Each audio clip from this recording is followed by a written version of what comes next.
usassem mais tempo, digamos 3 minutos, que quisesse encaminhar uma observação, uma crítica, uma pergunta ou uma sugestão por escrito, também poderia fazer. E as inscrições estão abertas de imediato. Da amigo. A outra solicitação é que se identifique para a gravação. Extensionista e engenheiro agrônomo Domingos Amigo. Eu me orgulho muito de ser filho de uma geração que teve como uma das fortes influências intelectuais o professor José Lutzenberg, a quem tenho muito apreço. O que a gente viu o professor Lutzenberg colocar é o que ele vem colocando historicamente, né, a respeito dos problemas ambientais dentro da nossa sociedade. E eu diria até agora, extrapolando um pouco mais, onde o Lutzenberg coloca já a questão da crítica da política tecnológica, né, que se tem, ou da tecnologia, a crítica política da tecnologia. Nós que somos extensionistas, então aqui eu gostaria de frisar esse aspecto, né, que nós não somos meros agrônomos, né,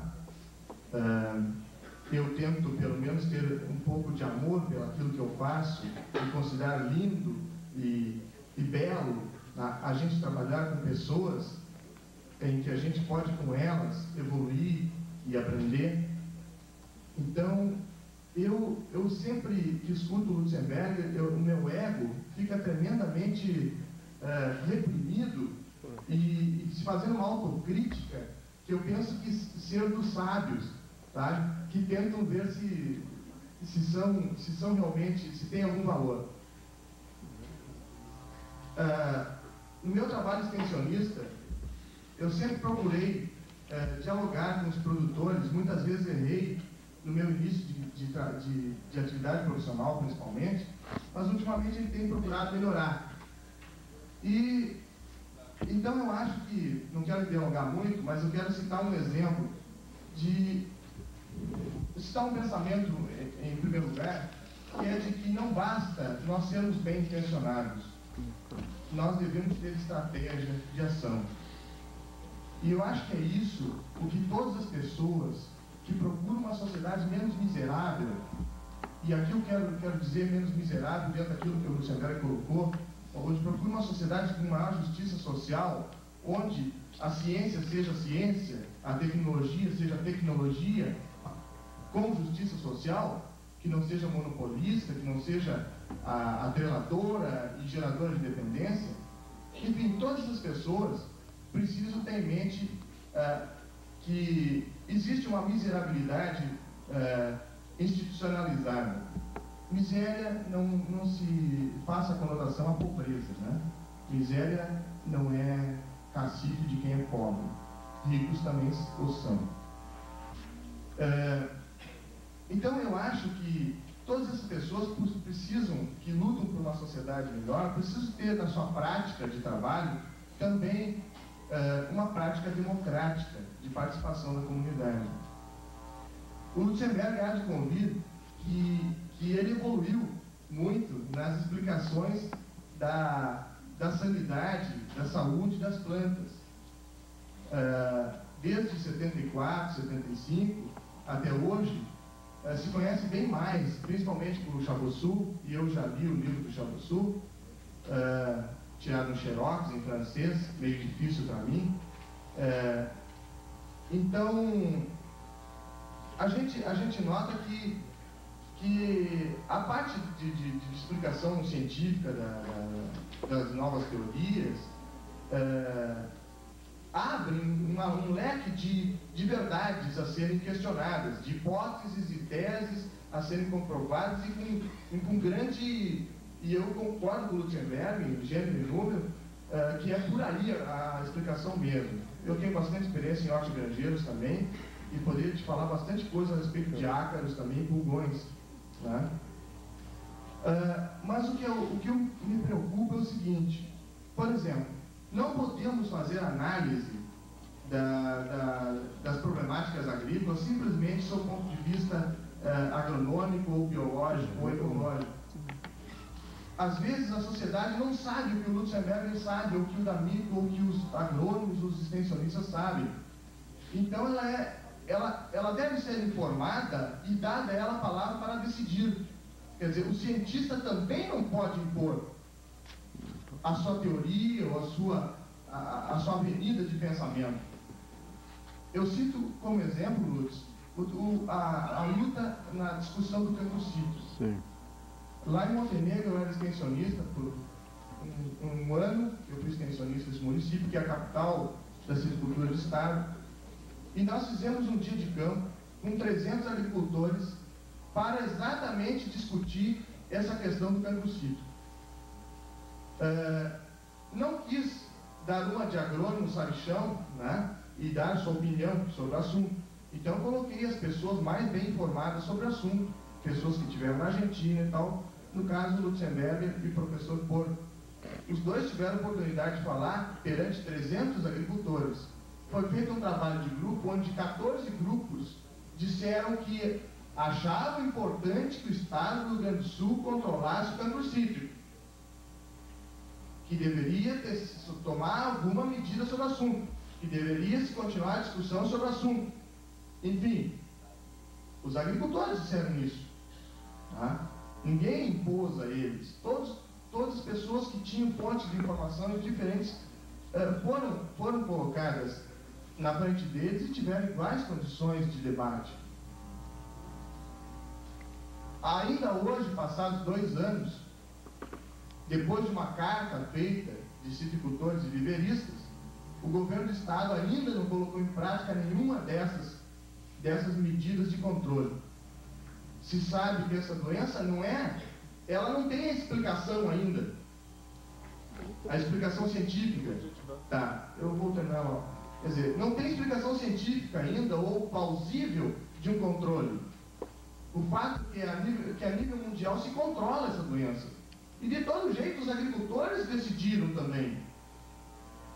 Quer dizer, foi colocado aí todas as informações da tecnologia, de como combater, por que não combater, enfim, todos os prós e os contras. E é a eles que mais vai doer a doença. Não a mim, como extensionista, ou Lutzenberger, enfim, são a eles. E eles tinham decidido isso. Eu sei que continua uma comissão lutando a nível de esfera governamental para se fazer alguma coisa. Se sabe hoje que o cancro cítrico está nos municípios vizinhos de Portão e General Câmara. Esperamos que não aconteça que nem na Argentina, segundo as pessoas que lá tiveram, não tive essa oportunidade, onde a decisão de conviver com o cancro cítrico foi tomada pelos produtores, pelos técnicos, enfim, por toda a comunidade. Que nem ali. Só que ali estava tentando se decidir antes de não ter como decidir ao contrário, quer dizer, pela convivência com o cancro cítrico.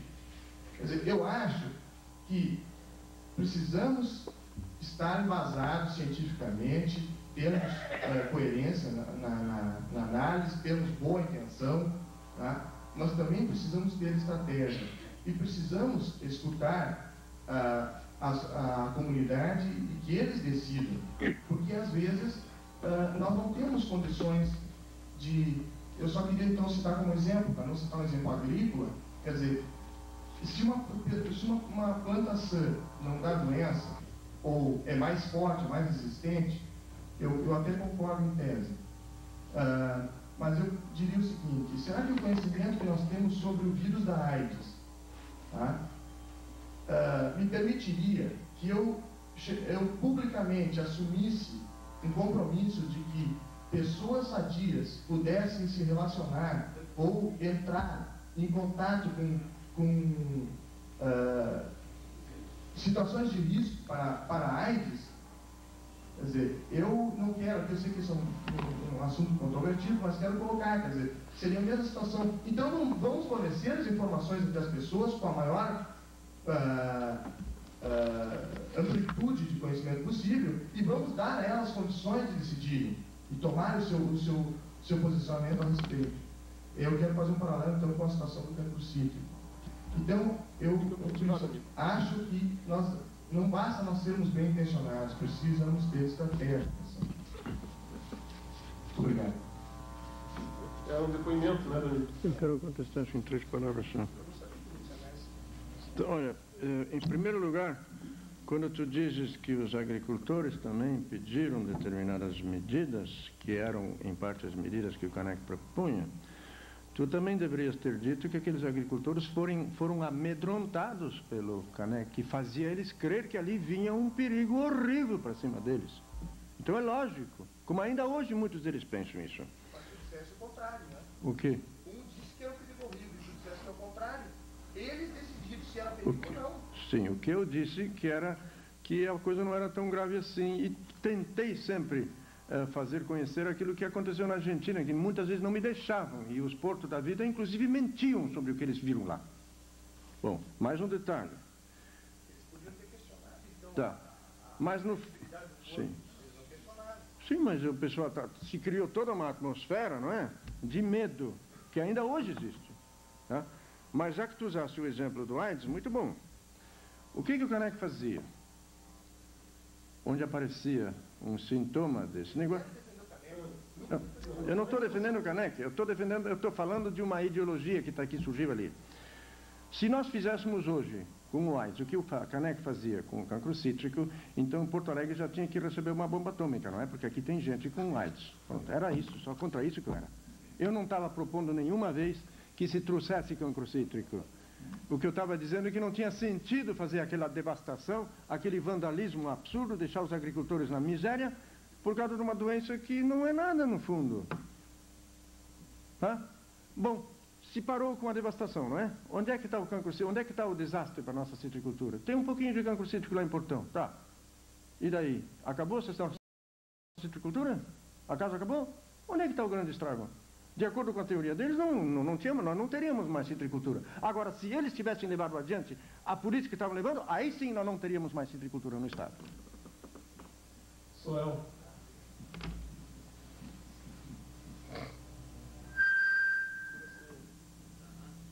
Engenheiro agrônomo Luciano Augusto Claro, coordenador do Programa Municipal de Microbacias em Sobradinho.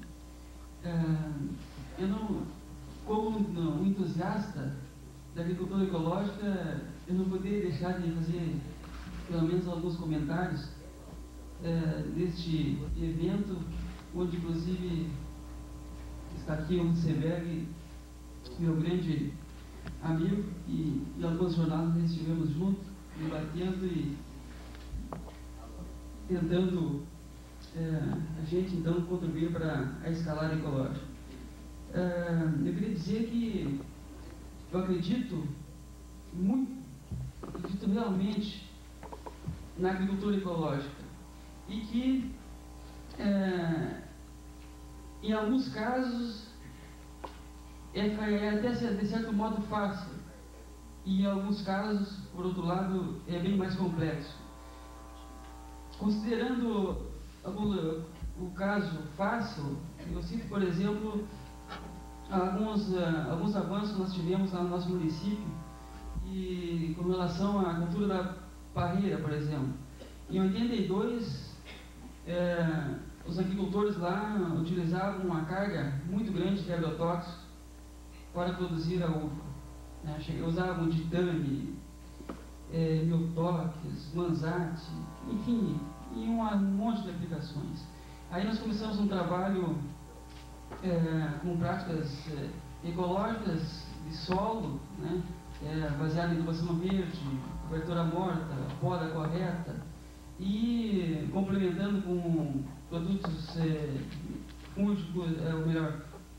fungicidas caseiros, como Calvas Focalsca e Bordaleza. E então hoje nós temos lá produtores que produzem uma uva totalmente isenta de agrotóxicos. O Luciano, inclusive, teve algum desses parreirais examinando e pôde constatar. Então, facilmente se reverteu uma situação, né, que poderia ser e era já bastante calamitosa. Então, eu considero, então, nesse caso, que é bastante fácil, porque são práticas simples, né, que transformam toda uma cultura, né, para melhor. intoxicando o agricultor e o ambiente e o consumidor.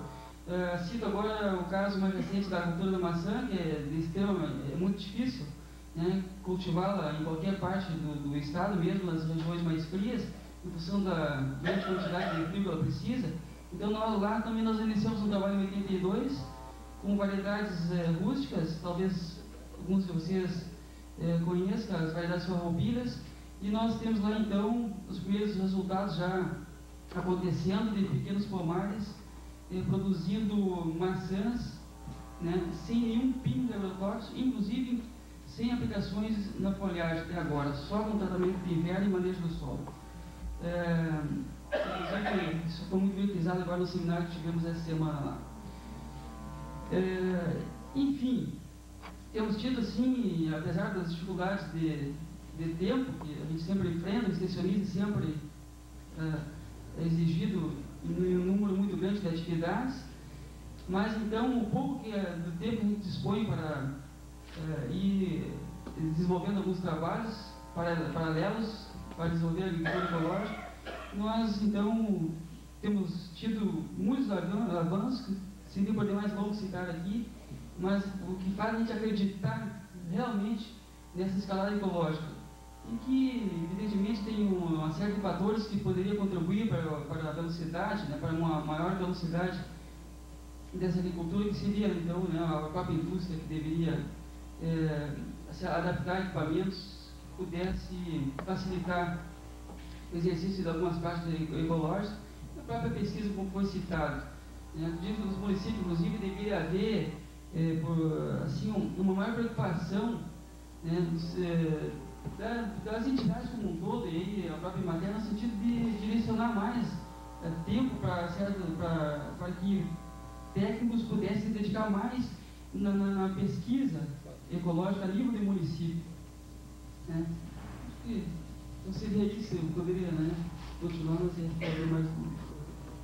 Obrigado, Flávio. Tem outro microfone aí na mesa.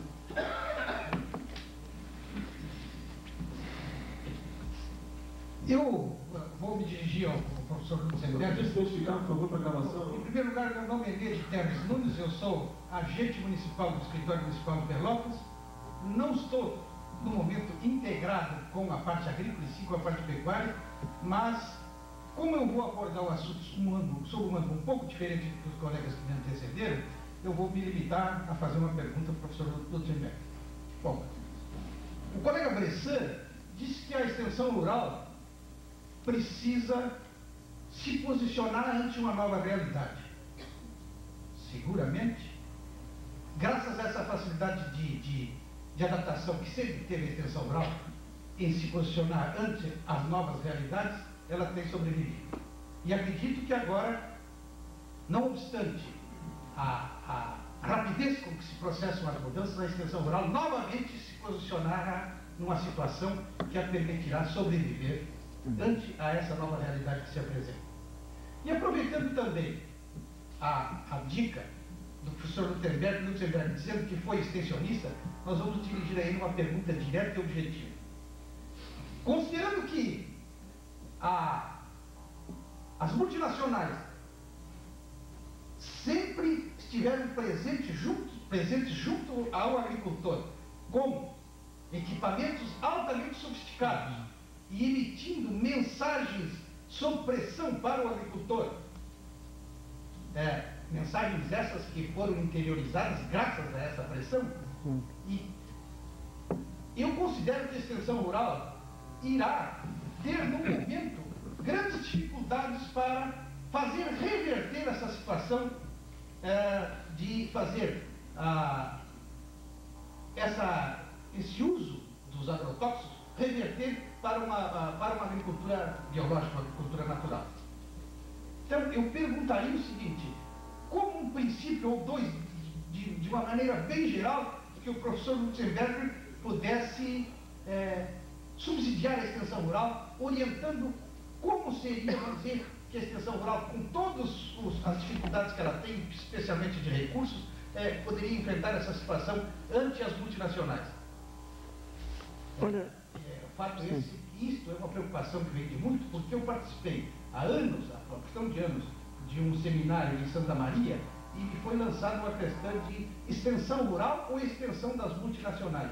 E aquilo calou tão profundamente que eu não poderia deixar essa oportunidade de levantar essa questão, uma vez que eu sei que o professor Lutzenberger é rico em subsídios no sentido de apresentar solução, visando justamente procurar reverter essa situação. Era isso. Eu fico muito contente com essa pergunta, mas eu não tenho nenhum medo das multinacionais. Elas, sim. Não é o fato de ter visto. Eu sei. Eu quero uma estratégia. Sim. Eu acho que basta fazer a coisa certa e elas ficam impotentes. Se nós promovermos uma agricultura diferente, não há absolutamente nada que elas possam fazer, a não ser pressionar, talvez, o Ministério da Agricultura a fazer certa legislação, ou decretos, etc. Mas tudo isso não leva a nada se houver, de fato, vontade e, sobretudo, conhecimento por parte dos agrônomos na proposição e em levar adiante métodos diferentes. Vocês não podem fazer absolutamente nada.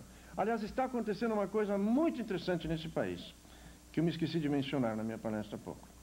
Se vocês abrirem revistas como Guia Rural, Globo Rural, ultimamente até Manchete Rural e até a Granja, que até recentemente era um órgão quase que exclusivo dos agrotóxicos, está havendo uma mudança fabulosa. Eu comprei o último número de Manchete Rural ontem. Não tem nenhum anúncio de agrotóxico lá dentro. Já está sendo sabotado pela indústria dos agrotóxicos. E não está preocupado. O Guia Rural, o Globo Rural, há 2 anos que não vem mais tendo, com raríssimas exceções, estão abertos. Quer botar anúncio, bota. Não estão botando. Por quê? Porque essas revistas, apesar de serem do alto establishment, isso é interessante. Aí está acontecendo uma coisa que não tem igual no planeta. Eu tanto participo da agricultura na Europa, nos Estados Unidos, como aqui. Por exemplo, eu gosto de levar essas revistas para a Europa. Quando eu mostro o Guia Rural, o Globo Rural na Europa, os caras ficam extasiados, mas não pode ser, isso não é possível. E se a maior editora alemã, o Springer Verlag, por exemplo, produzisse uma revista agrícola, seria absolutamente inconcebível que lá acontecesse uma coisa assim. As revistas agrícolas nos Estados Unidos, na Europa, na Alemanha, na Inglaterra, na França, até na Austrália, em geral, são órgãos da tecnocracia. E aqui nós temos revistas, uma que pertence ao Marinho, a maior editora do Brasil, um cara que não tem nada de idealismo, ele quer ganhar dinheiro. E o outro é do Civitar, outro cara que quer ganhar dinheiro. Não está preocupado com idealismo, nem sabe o que é agricultura biológica.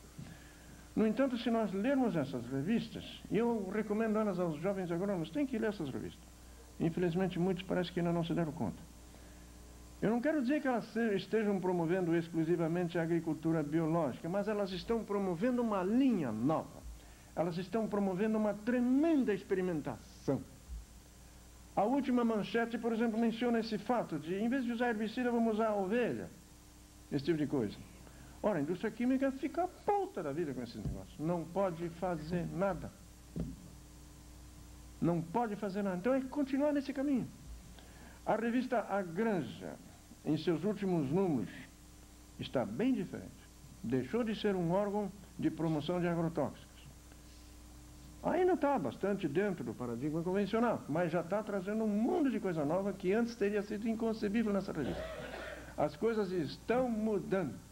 Inclusive a Granja, quando ainda estava fazendo números que eram verdadeiros catálogos de agrotóxicos, saía números inteiros só sobre herbicida, só sobre inseticida, coisa semelhante, né?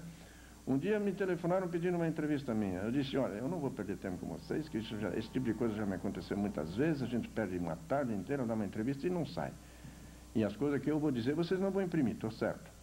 Não, nós lhe garantimos. E eles imprimiram. Disseram tudo o que eu disse, só saiu um zerinho de imprensa lá. Imprimiram tudo o que eu disse. Aí eu telefonei para eles de novo e disse, mas vem cá, o que houve? Como é isso? Ah, não, nós temos que vender. Está havendo uma demanda já. As coisas estão mudando. Então vamos tocar para frente.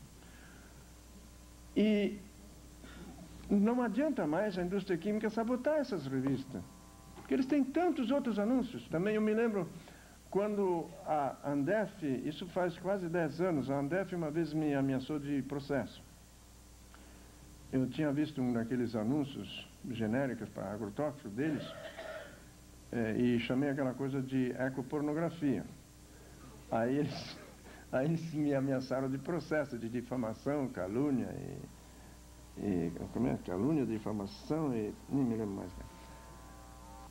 Acabaram não me processando. O Estadão de São Paulo me deu uma tremenda cobertura. Aí, no momento que eu estava em São Paulo, fui lá, visitei como é o nome deles, os donos do jornal lá, me esqueci agora o nome, hein? Os Mesquita, visitei o Mesquita, perguntei para ele, mas vem cá, como é isso? Vocês não sofreram nenhuma pressão das multinacionais agrotóxicos? Eles me disseram, sim, eles estiveram aqui, me ameaçaram que não botavam mais anúncio no meu jornal, mas eu disse, olha, isso é problema de vocês. Eu estou com todo o meu espaço ocupado, se vocês quiserem botar, bota, mas eu não preciso dos anúncios de vocês. Estão acontecendo no Brasil coisas que seriam inconcebíveis hoje nos Estados Unidos, na Alemanha, na Inglaterra, na França, nesses países. Então vamos tocar para frente, nós estamos numa situação fantástica.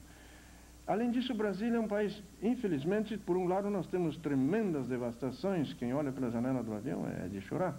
Por outro lado, o país é tão grande e nós temos tanta abertura, tanta condição de fazer coisas diferentes, de experimentar, onde nós cometemos um erro grave, nós temos espaço para repetir, fazer uma coisa diferente. Então, eu pessoalmente estou convencido que era aqui, desse país, que vai sair e irradiar para o resto do mundo uma nova agricultura. É só tocar para frente e não ter medo deles. Eu não sei se eu entendi bem a sua pergunta. Eu queria que ele queria colocar a questão assim, Rosenberg. A multinacional está presente no agricultor oferecendo uma solução economicamente interessante a curto prazo e objetiva, rentável. A extensão rural questiona essa solução economicamente positiva a curto prazo. Em questionando, o que tu apresenta como encaminhamento alternativo, como estratégia alternativa? Essa em casos técnicos, nós temos que apresentar sempre as alternativas técnicas, que as nossas, em geral, são mais baratas e mais simples. Por exemplo, é mais barato num pomar ou numa videira, não usar herbicida, fazer uma boa cobertura verde, isso é mais barato do que usar o herbicida. Incomoda menos. O problema está agora em montar o esquema de levar essa informação a eles. Próximo. Hoje nós atravessamos, todos sabemos que a agricultura e a pecuária atravessam uma crise terrível de custos. Isso é verdade. E justamente a grande maioria dos custos que incidem sobre a nossa produção, especialmente do pequeno produtor, exatamente é de custos relacionados com bens fornecidos pelas multinacionais. Exato. E eu acredito que a extensão rural, mesmo dentro do seu espírito que norteia todo o extensionista de levar a mensagem de bem-estar ao produtor, ele irá sofrer pressão. Então eu acho que ele deve, muito bem fundamentado, com uma estratégia capaz de realmente fazer reverter, porque o agricultor já internalizou a mensagem das multinacionais. Porque é como eu digo, as multinacionais vão com armas em bagagem, né? Com equipamentos sofisticados, vão até o agricultor e pressionando, dando, né? E pressionando, repetindo a mensagem e obrigando até certo ponto o agricultor, por menos capacidade de assimilação que ele tenha, de internalizar a mensagem. Né? Então eu acho que a extensão rural não só vai sofrer pressão das multinacionais no que se relaciona com fazer reverter essa situação, como também vai encontrar barreiras por parte do agricultor, porque o agricultor já tem um espírito, já tem uma ideia formada a respeito do uso de agrotóxicos e dos benefícios que às vezes imediatos eles lhe trazem, muito embora no futuro esses benefícios venham reverter em malefícios. Né? Nós tranquilamente na parte científica e tecnologia exposta pelo professor, nós concordamos plenamente. Né? Concordamos plenamente. Só vemos problemas relacionados com esse aspecto. Né? Sim. A extensão rural vai ter que realmente tomar uma nova posição, redirecionar a sua estratégia de ação no sentido de vencer essas barreiras. Junto ao produtor, quer dizer, motivar o produtor para que ele mude também o seu modo de pensar em relação ao modo de agir e e também suportar as pressões que vêm de fora, que nós estamos vendo todos os dias aí, até na televisão, até nas novelas de televisão, nós estamos vendo a pressão do poder econômico, né? Sim, mas eu acho que o agrônomo que tem conhecimento... Veja bem que o meu pronunciamento é um pronunciamento totalmente despido de qualquer emoção. Eu não tenho ideologia política, eu estou apenas exprimindo uma situação. Tá. Sim. Pedrinho, você deu espaço? Pode ser? Sim, sim. É Gisel, da Agrônoma de São Borja. Eu entendi a pergunta dele e eu coloco, e eu vou tentar completar. Eu vejo, por exemplo, pelo que o senhor falou e que a gente entende a agricultura biológica, principalmente o substrato à terra. E agrotóxico, o produtor já está consciente e já está se mudando muita coisa isso aí, esse não é o problema. O que eu vejo é a terra. Com o sistema atual que nós temos de cultivo, com as recomendações da pesquisa, com a situação atual descapitalizado produtor, a situação atual do país, né, as exigências bancárias. Então eu lhe pergunto como é que em lavouras extensivas de trigo e soja nós vamos conseguir mudar, recuperar esse solo biologicamente? É essa a pergunta que eu gostaria. Temos que trazer recomendações melhores para o pessoal, mas já está acontecendo muita coisa. Eu tenho visto lá no Alto da Serra, ultimamente, muita gente já está fazendo rotações diferentes, e não sei se foi a extensão, quem foi que ensinou eles. Por exemplo, já tem gente que está fazendo plantio direto na soja. Isso naturalmente foi ensinado, eu sei, pelas firmas que queriam vender herbicidas, né? Mas fazendo rotação não mais com trigo, mas com azevinha e aveia. Mas o problema aí, doutor Roberto, é que teria que haver integração lavoura e pecuária. Quando sim, isso tem que haver. Lavouras intermédias, porque não existe o esterco, não existe a integração lavoura-pecuária. Os nossos solos, o senhor sabe, as lavouras como estão, vamos dizer assim, insadas completamente, né? E se nós quisermos realmente combater o bulhão e papoula em lavouras, nós temos que aplicar herbicida, não tem saída. Então tem, vamos dizer assim, no estado atual das nossas lavouras, as exigências bancárias que nós temos que aplicar as recomendações. Se nós não colocar a quantia de adubo exigida pela análise, se nós não colocarmos a fazer a aplicação de fungicida em trigo, uma série de coisas, o produtor ele não recebe, vamos dizer, uma indenização se acontecer alguma coisa. Então, nós temos que seguir essas exigências, vamos dizer, essas recomendações da pesquisa. Não tem como fugir disso aí. Claro que em olericultura, fruticultura, quando é feita com recursos próprios, é mais fácil de implantar uma agricultura biológica.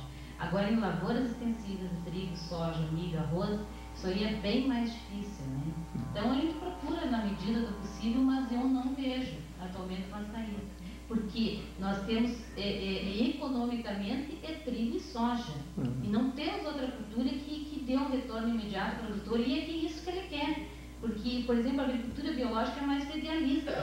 Hoje em dia, na situação em que nós estamos capitalistas, e nessa descapitalização e nessa situação econômica, o agricultor ele quer ver dinheiro, não interessa. Nós sabemos isso. Então, nós não conseguimos mudar isso, principalmente nesse momento atual, talvez no futuro. É claro que nós não podemos mudar isso bruscamente, mas nós podemos mudar pouco a pouco. Eu não advogo nunca o que a indústria química muitas vezes me acusa de advogar, o abandono imediato dos agrotóxicos. Da mesma maneira que eu não posso dizer para um drogado que ele deve abandonar a droga de um momento para o outro, seria mortal e tremendamente doloroso para ele, né? Mas ele tem que sair pouco a pouco. Nós temos que ver, nesses casos, nós temos que ver quais são os passos intermediários que nós podemos propor a eles, para que eles pouco a pouco voltem a recuperar a verdadeira fertilidade de seus solos. Aí entram outras rotações. Às vezes, se o agricultor tem condições de fazer uma adubação orgânica, vamos ajudar ele a fazer, ou vamos buscar certos materiais que estão sobrando na região. Em cada caso é diferente, eu não saberia agora, no caso trigo e soja, eu sei que é difícil. Se o agricultor realmente depende dessa rotação, trigo no inverno e soja no verão, é um pouco difícil, mas quem sabe nós podemos fazer um primeiro passo. Já nós temos aqui no Rio Grande do Sul uma coisa muito boa que surgiu e que também é revolucionária. Esses adubos organominerais à base de carvão estão dando uma contribuição muito boa e baixando também a incidência de pragas. Isso é um primeiro passo numa direção de um solo mais são. Temos que experimentar mais nesse tipo de coisa. Quem sabe nós mesmos fazer esse tipo de coisa. Em vez de usar superfosfato, vamos usar fosfatos naturais, assim por diante. Passo a passo a gente tem condições. Não mais uma colocação, não quero ficar debatendo. Sim. Mas tudo depende das dificuldades nossas. Sim, claro. Os adubos orgânicos, Minerais? em primeiro lugar, é preciso uma alta quantia para exercer alguma influência, mesmo em termos de matéria orgânica. Não. Ali o caso não é a matéria orgânica. Não é a matéria orgânica que tem aquele efeito. Conhece os adubos minerais, organominerais da... A Fertibagé infelizmente fechou agora por falta de capital. Mas lá de Pelotas estão fazendo uma coisa muito boa. A Supra-Arroz. Ali não, a matéria orgânica tem um efeito bem diferente. Eles usam carvão, não é? Carvão mineral. Um carvão um pouco maduro, que tem um alto conteúdo de complexo úmico. Então eles podem colocar a metade só do NPK, que é o NPK comum, convencional, solúvel, porque aquele carvão tem dois efeitos ali. Ele, por um lado, ou melhor, três. Por um lado, ele, por assim dizer, sequestra os nutrientes e segura e protege eles da lixiviação mais rápida. Por outro lado, ele acrescenta ao solo, quando se trata de solos, especialmente solos arenosos e sem matéria orgânica e sem complexo argiloso, bom, ele acrescenta capacidade de intercâmbio iônico. E em terceiro lugar, isso é um aspecto muito interessante e que ainda não está sendo levado em conta, o complexo úmico tem efeito hormonal sobre a planta, promove micorriza. E é por isso que esses adubos estão tendo resultado tão bom, mesmo em quantidades pequenas, de 200, 300 quilos por hectare apenas. Eu estou acrescentando muito pouca matéria orgânica.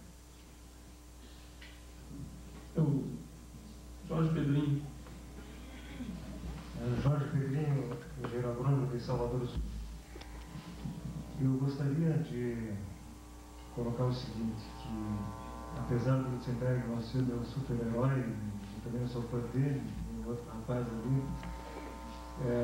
Eu gostaria de lembrar que uma ocasião nós o conduzimos a primeira vez para ver o polígono da seca. O quê? Lá em Feira de Santana, quando nós promovemos um curso de voz.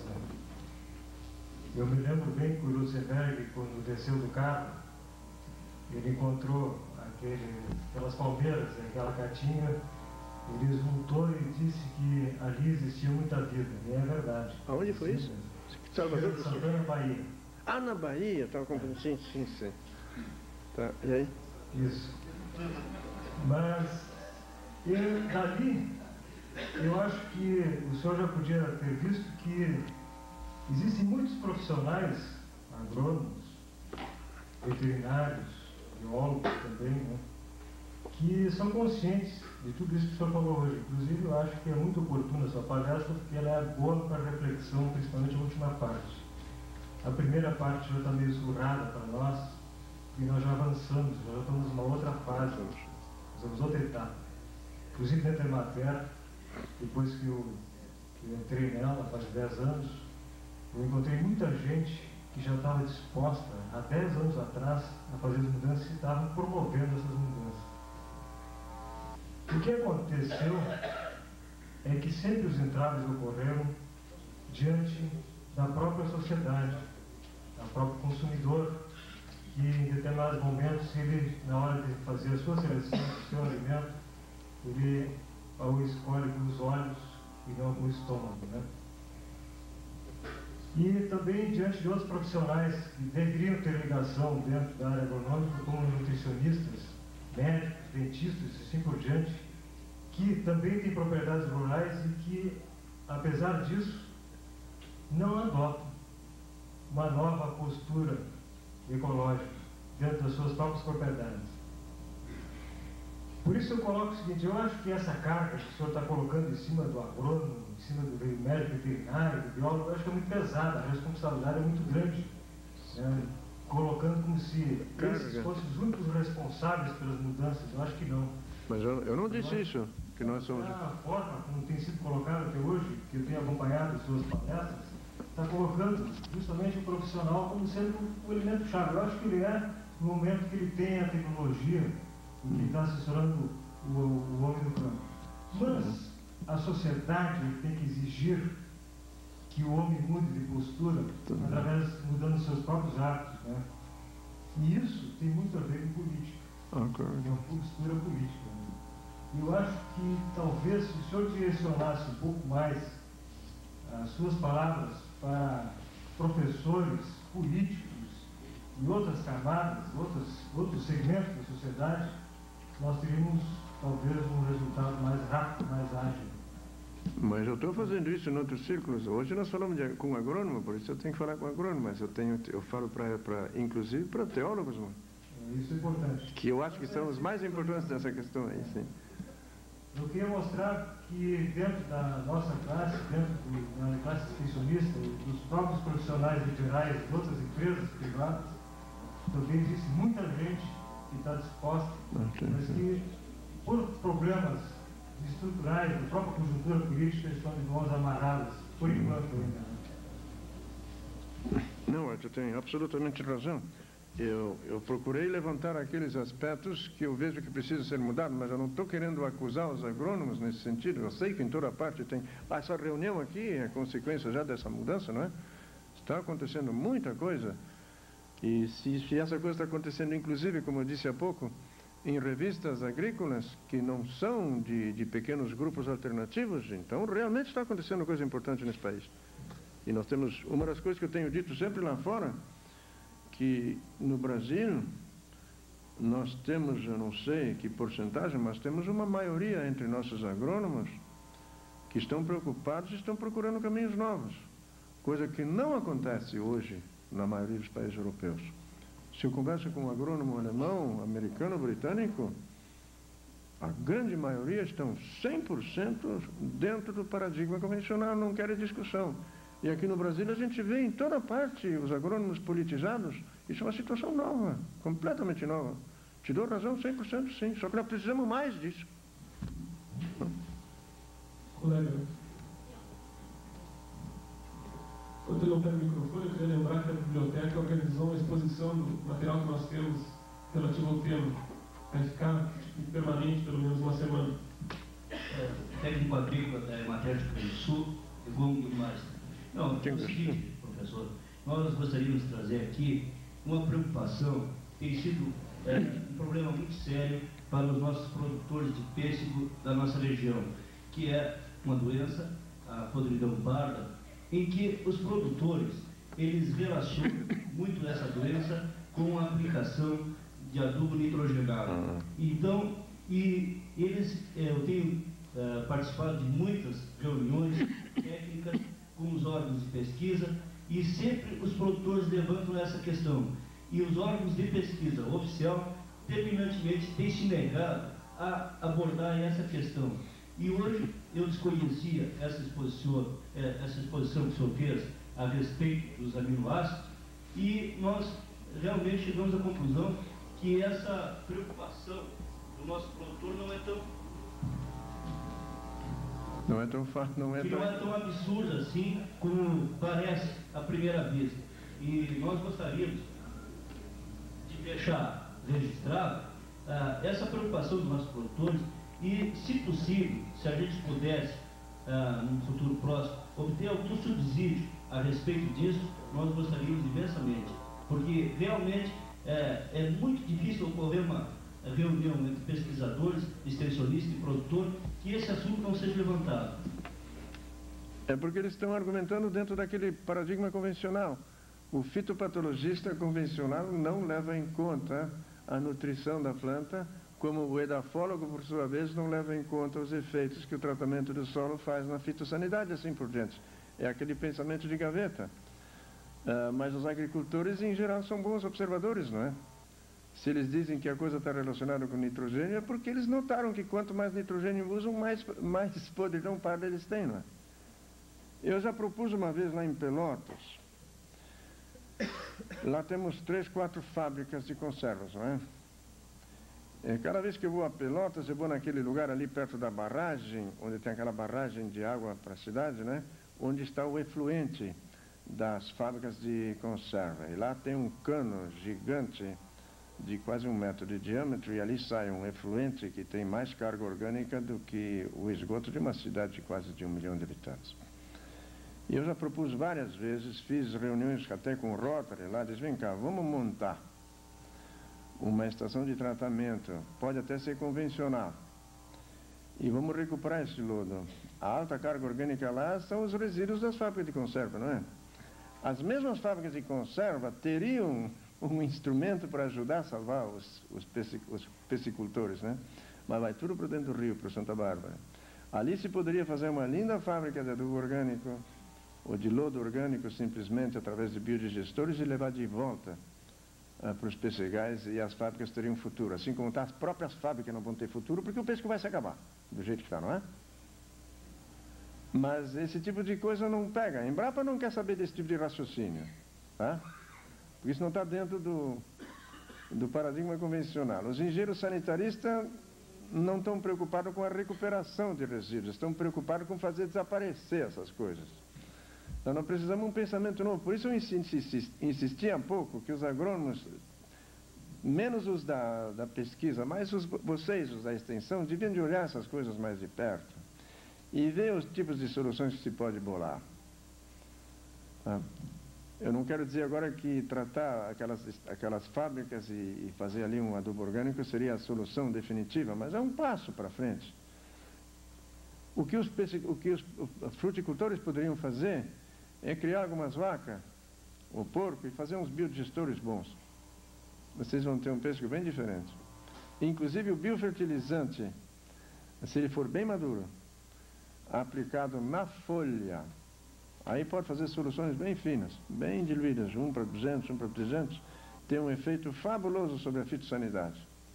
Essas coisas nós podemos fazer na prática logo. Esquece a Embrapa, se eles não estão de acordo em fazer isso, vamos nós fazer. Daqui um pouco, quando as coisas começarem a funcionar, eles vão fazer, depois eles vão dizer que foram eles que inventaram. Jandiro, pega o microfone ali do lado. Melhor que descer.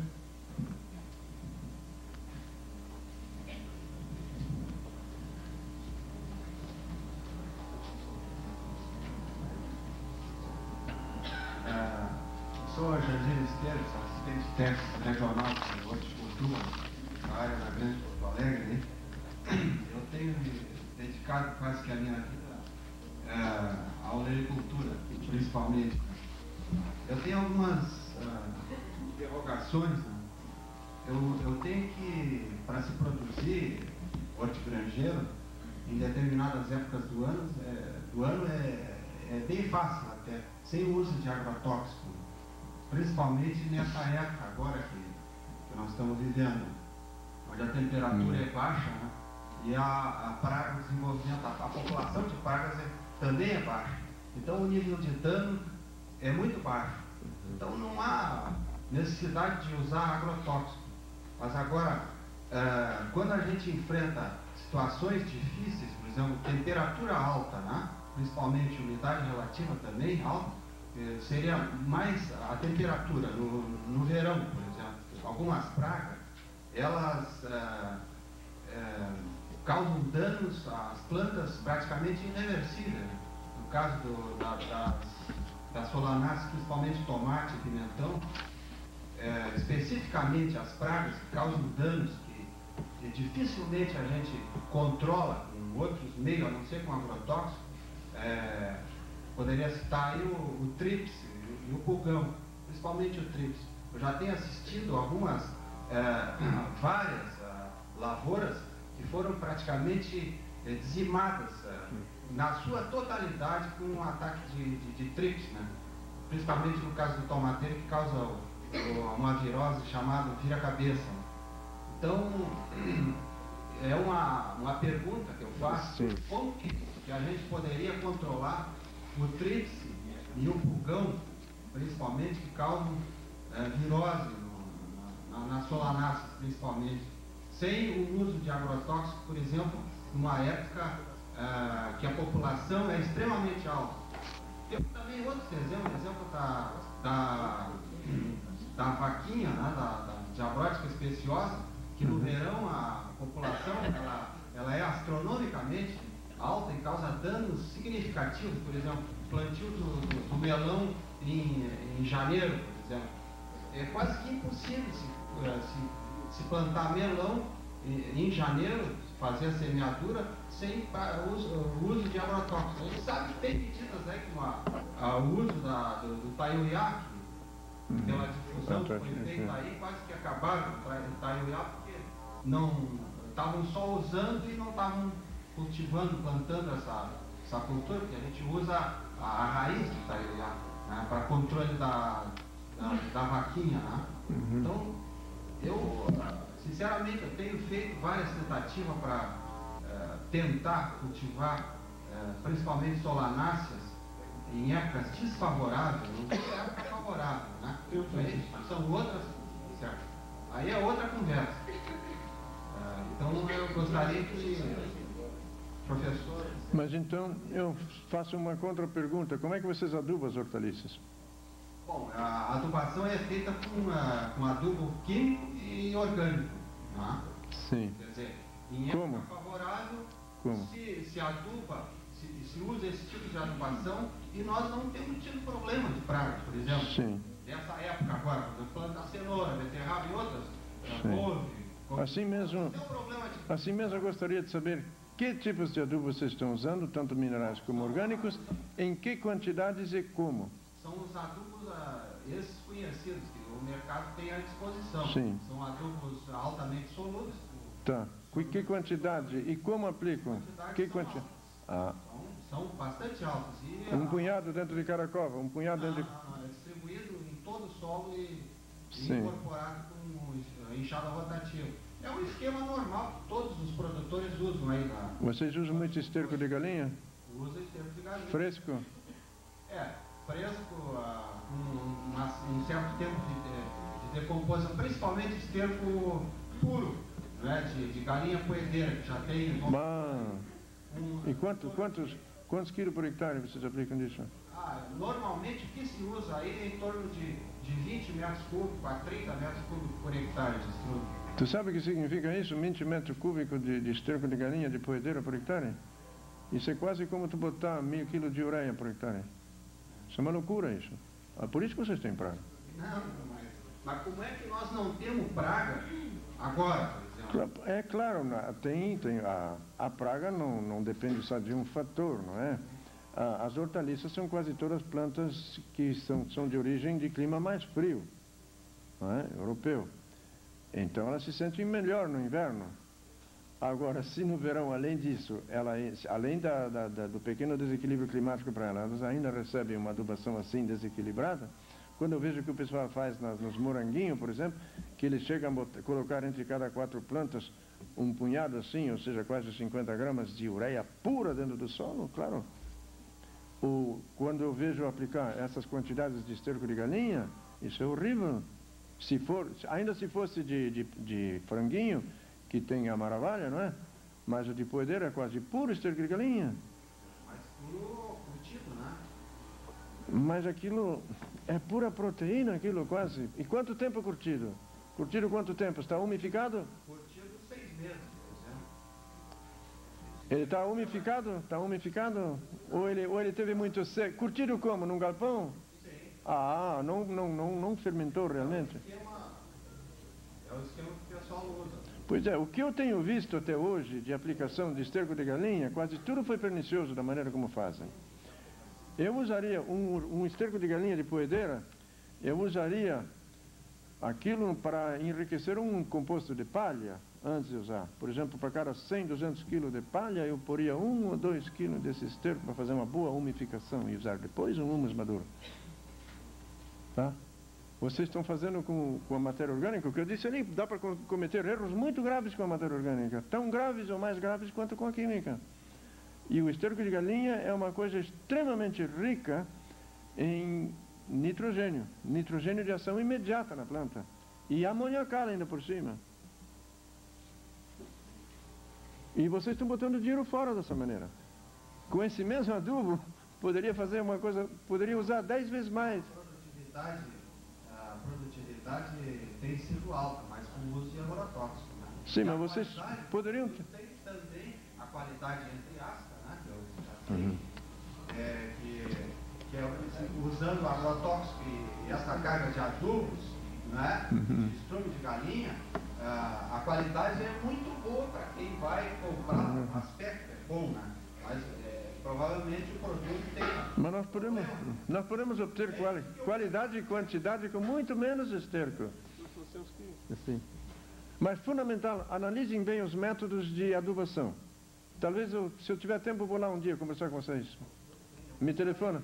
Eu gostaria de ter, inclusive, esse assessoramento aí, porque a gente tem muita informação, por exemplo. Vamos dar uma olhada lá. Pergunta, né, que seria no caso do TRIPS. O TRIPS pode fazer o que quiser. Eu gostaria que alguém me provasse isso aí. É isso aí que eu já venho plantando tomate e solanáceas há mais de 20 anos. Tá? E em determinadas épocas, por exemplo, de dezembro a março, não há agricultura, não há planta sadia que resista o TRIPS. Sim, com esses métodos de adubação. Não. Pode ser que gostaria que alguém me provasse isso aí. Nesse momento não vai ser possível. Não. Gostaria que alguém me acompanhasse, me assessorasse. Não é? Porque eu não sei, eu quero aprender. Vocês têm animais lá? Vocês têm animais lá? Como? Vocês têm animais? Sim, a gente tem. Vamos fazer um biodigestorzinho lá? E vamos ver uma coisa muito bonita. Vamos fazer um biodigestor. O biodigestor a gente faz em casa com tijolo e... Não precisa... Pode... Como eu não estou interessado no gás, deixa o gás embora, não precisa campano lá. Tá? Eu faço biofertilizante num balde em casa. Num balde. Só faço no verão, no inverno não dá, mas no verão eu faço e estou com ele guardado ali. E uso ele como remédio. Coisa fabulosa. Isso são coisas muito interessantes que nós devíamos ter mais tempo para discutir. Esse problema, porque eu tenho o seguinte aqui, em determinadas regiões da área da Grande Porto Alegre, principalmente da Depressão Central, o problema do TRIPS é violento. E não se consegue, sem uso de agrotóxicos, produzir, por exemplo, tomate. Por exemplo, tomate em janeiro, fevereiro. Não é? O desenvolvimento vegetativo. Colher se consegue, né? Porque a gente planta o tomateiro, por exemplo, faz a sementeira agora e ele vegeta tranquilamente sem TRIPS. Não precisa, pode usar essa carga de adubo, botar tudo desequilibrado, que se produz tomate sem o problema do TRIPS. Por quê? Porque a população é baixa e o nível de dano também é baixo. Mas acontece que em janeiro, fevereiro e março, a população é muito alta e o nível de dano também é alto. Então, ainda assim eu me atrevo a dizer que o problema não está com o TRIPS, está com o teus tomateiros. Eu gostaria que alguém me ensinasse. Eu não consegui. Vamos lá ver. Vamos lá. Segurar esse contato. Vamos fazer esse contato. O se comprometeu a te visitar, a gente pode, na saída, agora marcar uma data. Eu tenho uma preocupação objetiva nesse momento, é que o nosso prazo formal para a reunião está encerrado. Nós temos 2 pessoas com interesse a manifestar. Eu gostaria de saber quantas mais gostariam de se manifestar para que a gente acertasse uma dilatação de prazo, mas com definição de final. Além dos 2 inscritos, que são o Soela e o D'Amico, alguém mais gostaria de dar um depoimento, fazer uma pergunta?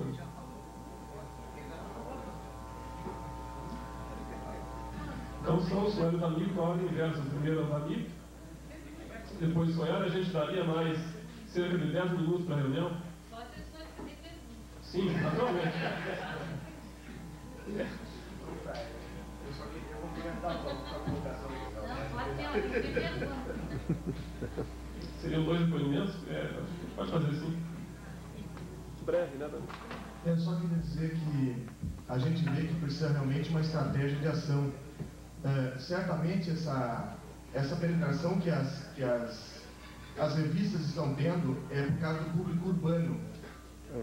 Principalmente o público urbano está bem mais consciente, porque ele não depende tanto da dificuldade de produzir, que o Jandir explicou muito bem aqui. Então, eu acho que nós devíamos ajudar um pouco os extensionistas e técnicos que trabalham na agricultura, tentando criar um laboratório de análise de resíduos em todas as ceasas do Brasil.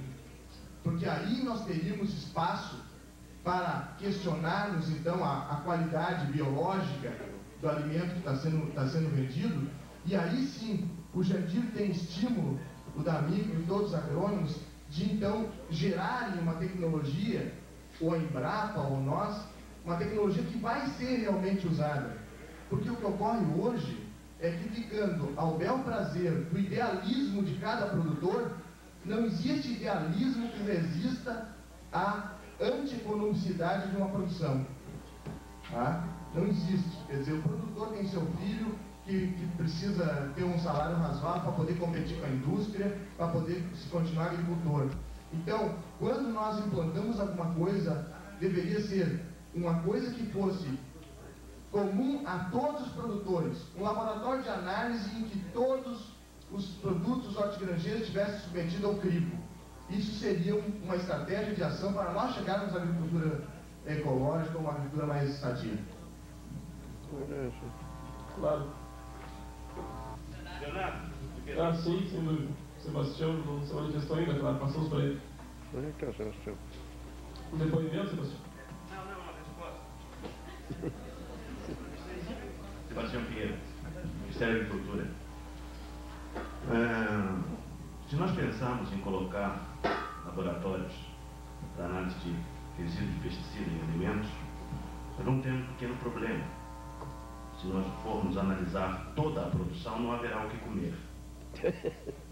Se fizermos esse tipo de análise, nós não teremos dinheiro para pagar a nível municipal, a nível estadual, a nível nacional, esse tipo. Só resta um meio, através de educação do agricultor, e a educação não é uso adequado, é mostrar caminhos, alternativas. E nós temos que ter a humildade de saber que se nós não aprendemos e não formos formados, nós vamos ter que estudar para aprender. Isso é muito importante. Não adianta, nós somos membros de uma sociedade industrial. A sociedade industrial é uma sociedade preocupada unicamente em corrigir efeitos e não eliminar causas. E ela procura corrigir esse efeito quando uma nova necessidade é criada e um novo produto é ofertado, dentro de uma situação de dependência econômica. Eu vi todas as manifestações aqui e uma somente. Ano passado, tocou no problema político, genérico. Não se falou na necessidade de uma política agrícola, na necessidade de planejamento agrícola, na necessidade de uma política fundiária, sem falar palavras subversivas. É isso que nós temos que pôr na cabeça. E nós temos responsabilidade, porque nós somos elites. Nós estudamos numa universidade e temos que dar resposta ao povo. Seja ele urbano ou rural, seja ele que viva no lixo ou seja ele classe A. Essa é a grande realidade. Eu gostaria de colocar aos outros o seguinte: eu não acredito, sinceramente, hoje, depois de 10 anos de luta, eu não acredito que haja muita diferença entre a consciência do alemão, do técnico alemão e do técnico brasileiro. O que eu acredito, sim, que as disparidades que existam fazem com que se tenha certos remorsos aqui. Obrigado. Só pega o outro microfone ali, por favor. Com relação à colocação do Jandir não está indo. Realmente, né, Jandir, na minha primeira explanação, eu citei que, em alguns casos, né, se torna bem mais fácil, no caso da fruticultura, por exemplo, e que na agricultura realmente a coisa é bem mais difícil, né? E que para se conseguir algo nesse sentido, né, de não precisar usar agrotóxicos mesmo, não se consegue sem um esquema planejado, sem um conjunto de práticas, né? Por exemplo, este ano que passou, eu fiz um experimento em tomate, exatamente no verão, numa época que lá praticamente não tem tomate, porque realmente o problema dos insetos sugadores, né, é terrível. Então, esse tomate foi transplantado entre 10 de janeiro por ali, 10 e 15, e eu plantei esse tomate num ambiente onde estava, digamos assim, até certo ponto bem equilibrado, né, ecologicamente. E utilizei um conjunto de práticas, né, entre essas práticas, inclusive,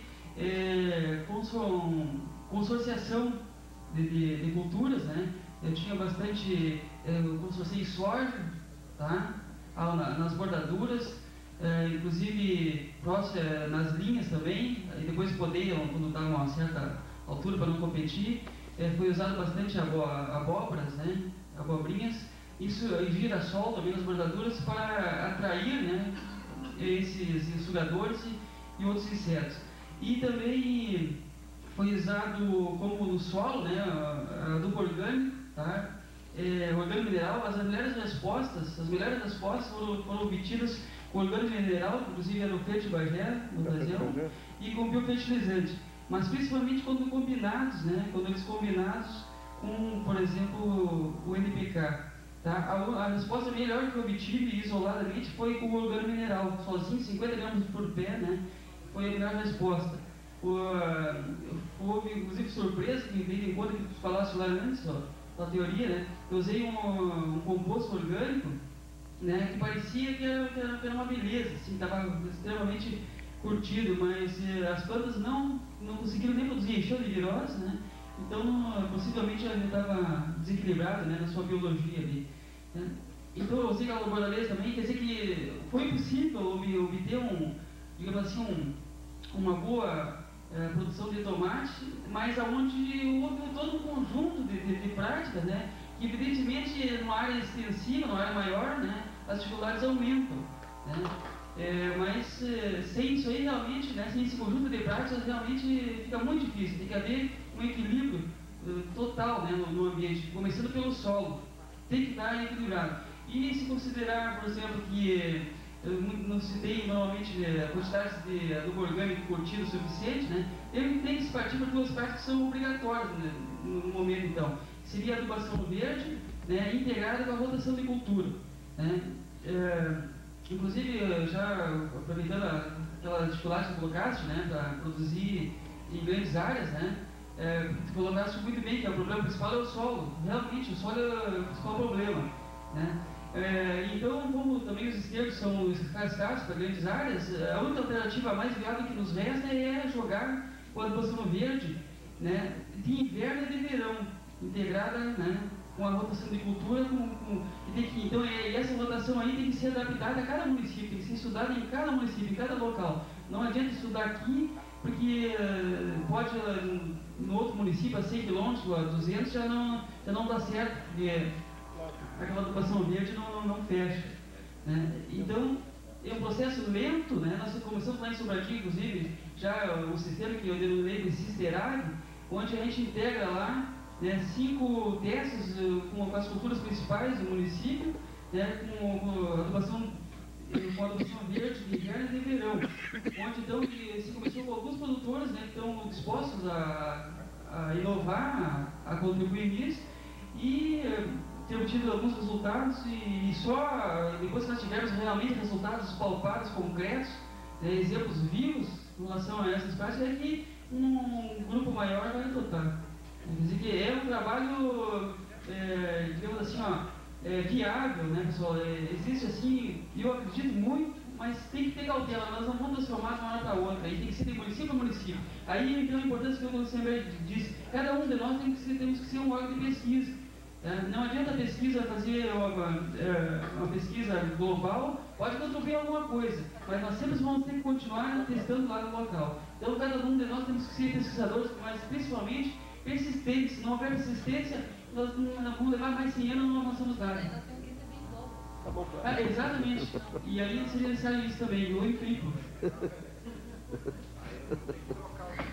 Bem, acho que encerramos os debates. Eu gostaria de rapidamente agradecer a participação do professor Gutenberg e também a participação de todos vocês. Eu tenho certeza que as questões que foram aqui colocadas, elas vão servir a nossa reflexão essa que continua. Preciso chamar a atenção que se forma permanente. E ela não se esgota nessa palestra, muito menos nas outras palestras que virão. Quer dizer, entre as palestras nós temos que nos organizar de tal forma que as questões que foram colocadas aqui, as que serão colocadas, elas consigam se transformar em práticas da instituição. Porque eu acho que essa é a grande questão. Não adianta apenas a reflexão, se essa reflexão ela também não se transformar em prática concreta. E é disso que nós estamos precisando, porque nós somente vamos avançar tendo consciência da realidade, mas tendo condição de intervir sobre essa realidade. Eu agradeço mais uma vez a presença de todos e está encerrado então esse primeiro evento do Fórum Permanente de Extensão Rural.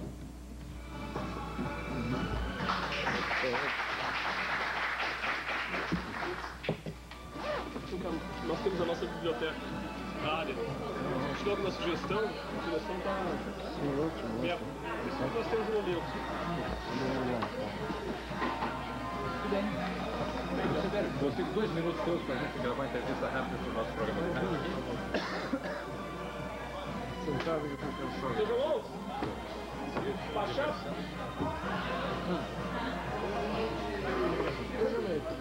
Nós temos a Emater tem um programa diário na Gaúcha, tem um programa aos sábados das 6 às 6h30 na Gaúcha também, e tem programa em 23 emissoras do interior do estado. Então nós vamos aproveitar para esses nossos programas de rádio,